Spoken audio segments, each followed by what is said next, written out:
Hello friends, आप सभी का स्वागत है इस न्यू क्लासेस में। मैं मनीषा आपको पढ़ा रही हूँ मध्य प्रदेश का जीके यानी कि एमपी का कंप्लीट जीके अपन यहाँ पर कर रहे हैं। आज अपना टॉपिक है मध्य प्रदेश में जनजातियाँ, यानी कि आपको दिख रहा होगा मध्य प्रदेश की जनजातियाँ। मैंने इसमें एक वीडियो बना दिया है, अभी ये दूसरा वीडियो बनेगा। आज का टॉपिक अपना मध्य प्रदेश की जनजातियाँ एवं व्यक्तित्व। तो सबसे पहले मैंने आपको गौड़ जनजाति बताई थी। गौड़ जनजाति में आपने देखा, एक बार फिर से कर लेते हैं भारत में गौड़ जनजाति के बारे में देखते हैं। तो गौड़ जनजाति जो है भारत की सबसे बड़ी जनजाति है। और वहीं ग्रुप की अगर बात करते हैं, ग्रुप में रहने वाली, तो ये प्रदेश में सबसे बड़ा ग्रुप समूह जो ट्राइब्स है वो गौड़ जनजाति के रूप में जानी जाती है। ठीक है, इसकी अगर बात करते हैं, सबसे पहले इनका आपको इनके विवाह याद रखने हैं कि इनमें कौन कौन से विवाह होते हैं, ये चीज़ें। तो गौड़ों में प्रचलित पटौनी विवाह, चढ़ विवाह, लमसेना विवाह। ठीक है, जो चीज़ हम बताते जाएंगे आपको वो करना है। ठीक है, इसके बाद अगर बात करते हैं, इसमें आपको और क्या देखना है, इनका जो धार्मिक विश्वास होता है ये आपको नहीं देखना। इनके प्रमुख देवता देखना है कि बूढ़ा देव इनके प्रमुख देवता हैं। इसके अतिरिक्त दूल्हा देव और सूरज देव। तो आपको इनमें से आपको याद रखना है, बूढ़ा देव इनके प्रमुख देवता हैं और दूल्हा देव। ठीक है, ये आपको याद रखनी है।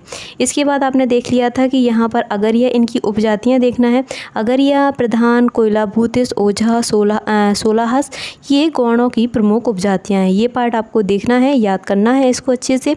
इसके बाद अगर बात करते हैं प्रदेश में गौड़ों के नृत्य, यानी कि जो गौड़ जनजाति है उनके प्रमुख नृत्य कौन कौन से हैं, तो आपको याद रखना है सैला, कर्मा, भड़ौनी, ये याद रखना है। तो सैला, कर्मा, भड़ौनी, ये आप याद रख लेना है इतना। ठीक है, इनके पर्व जो होते हैं, बिद्री पर्व याद रखना है, और कर्मा, बिद्री, कर्मा, और ये याद रख लेना। ठीक है, इसके बाद नवाखाली।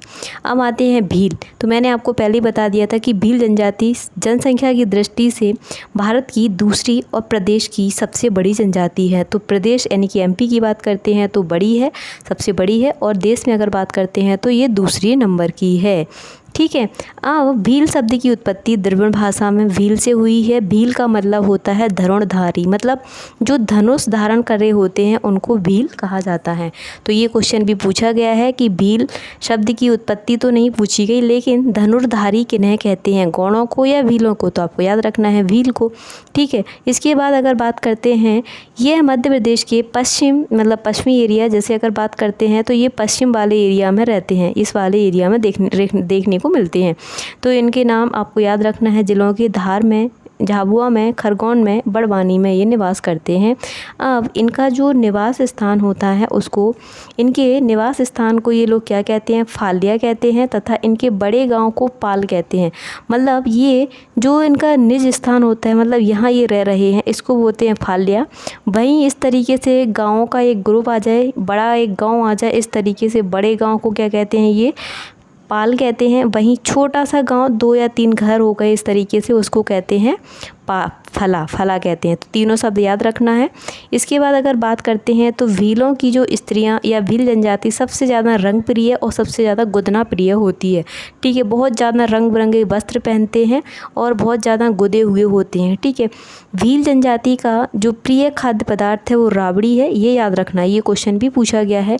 प्रमुख खाद्य पदार्थ क्या है, आपको याद रखना है राबड़ी। ठीक है, भीलों में 2 तरह के विवाह होते हैं, ये आपको याद रखने हैं, मोस्ट इम्पोर्टेंट है। ये इनका पर्व भी होता है, भगोरिया और परीक्षा विवाह, यानी कि गोल गधेड़ों और भगोरिया। क्वेश्चन पूछा जाता है कि गोल गधेड़ों विवाह की प्रथा किस जनजाति में है, प्रचलित है, तो आपको याद रखना है भीलों में। भगोरिया हाट, ये आर्थिक, सामाजिक और सांस्कृतिक महत्व का मेला होता है, ये आपको याद रखना है।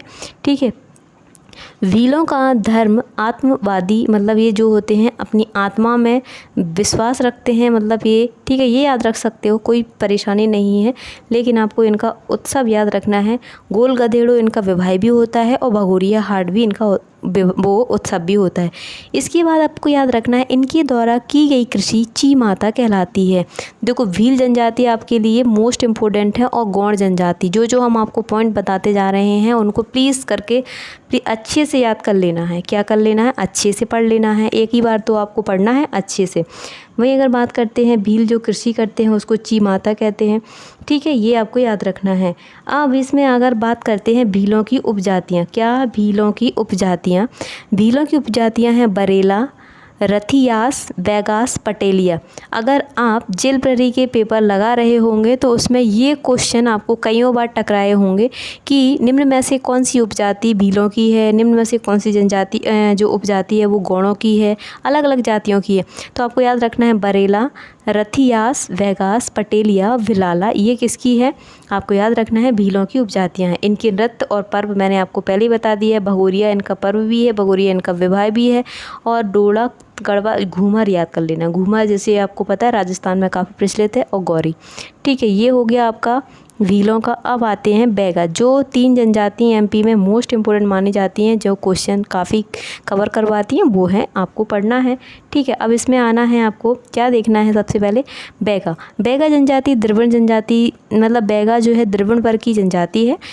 जिसे विशेष पिछड़ा जनजाति घोषित किया गया है। ये 3 जनजातियाँ हैं जैसे 3 जनजातियों को विशेष पिछड़ा घोषित किया गया। जैसे एक बैगा हो गई, दूसरा सहारिया हो गई, तीसरा आप याद रखना है भारिया। बैगा, भारिया और सहारिया। इसके बाद अगर बात करते हैं प्रदेश के, ये सतपुड़ा, डिंडौरी, मंडला, शहडोल वाले एरिया में ये जनजाति रहती है, ये याद रख सकते हो आप। इसके बाद अगर बात करते हैं इसमें आपका यहाँ से ये गोत्र, ये क्वेश्चन पूछा गया है कि किस जाति में सगोत्र विवाह नहीं होता है? तो बैगा में नहीं होता है। विधवा को अपने देवर के साथ विवाह करना होता है। ये पॉइंट ज़रा इम्पोर्टेंट नहीं है, लेकिन आपको याद रखना है सगोत्र विवाह।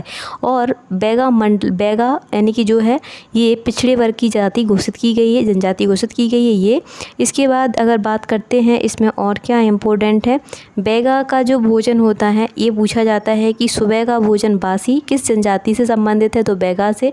दोपहर के भोजन को ये पेज कहते हैं, और रात का जो भोजन होता है उसको ब्यारी कहते हैं। ठीक है, गाँव की भाषा में अपने यहाँ पे भी बोलते हैं, लेकिन ये किससे संबंधित है ये नहीं पता था, अब पता चल गया ये बैगा से संबंधित है। बैगाओं की जो आर्थिक रूप से जो खेती करते हैं उसको झूम खेती कहते हैं। देखो, भीलों की खेती क्या थी? चीमाता। इनकी खेती को क्या बोलते हैं? झूम खेती। ठीक है, क्या कहते हैं? झूम खेती। बैगा जनजाति द्वारा की जाती है। झूम का मतलब होता है ये धरती को अपनी देवी मानते हैं, तो हल चलाना ये अपवित्र मानते हैं। ठीक है, इस तरीके से तो यही है। देखो, धरती को अपनी देवी मानते हैं, हल चलाना ये मतलब पाप समझते हैं। इसके बाद इसमें आपको याद रखना है कि इनका बूढ़ा देव, इनका जो प्रमुख देवता है वो बूढ़ा देव है। क्या? बूढ़ा देव। क्वेश्चन पूछा जाता है कि बूढ़ा देव को किस वृक्ष से संबंधित बैगा जनजाति मानती है? तो ये मानते हैं कि साल के वृक्ष में इनके देवता बूढ़ा देव रहते हैं, और जो गांव की रक्षा ठाकुर देव बीमारियों से दूल्हा देव करते हैं। तो याद रखना है बूढ़ा देव किससे संबंधित है? साल वृक्ष से, और जो बीमारियों से रक्षा करते हैं वो दूल्हा देव करते हैं। ठीक है, इसके बाद अगर बात करते हैं बैगा गौड़ों के परंपरागत पुरोहित होते हैं। बैगा क्या है? बैगा इनके जो पुरोहित समझते हैं तो वो गौड़ों से संबंध रखते हैं, ये ज़्यादा ज़रूरी नहीं है। उपजातियाँ देखते हैं तो बिजवार, नरोतिया, भरोतिया, ये दोनों क्वेश्चन आपके एसआई में आ चुके हैं। भरोतिया और नरोतिया ये याद रखना है। बिजवार, नरोतिया, भरोतिया, रमेना, नहार, ये याद रख लेना। ठीक है, ये आपके लिए काफ़ी इम्पोर्टेंट होने वाली हैं जनजातियाँ, तो प्लीज़ आप पढ़ते रहिए और इन चीज़ों को आपको रिवीजन करना है। जनजाति सबसे ज़्यादा क्वेश्चन कवर करवाती है। कर्मा, सैला, परध्वनि इनके नृत्य हैं। आज के लिए इतना ही, कल फिर इसको कवर करेंगे, तो कल फिर मिलते हैं। इसके लिए थैंक यू। वीडियो को लाइक, शेयर, सब्सक्राइब करना ना भूलें।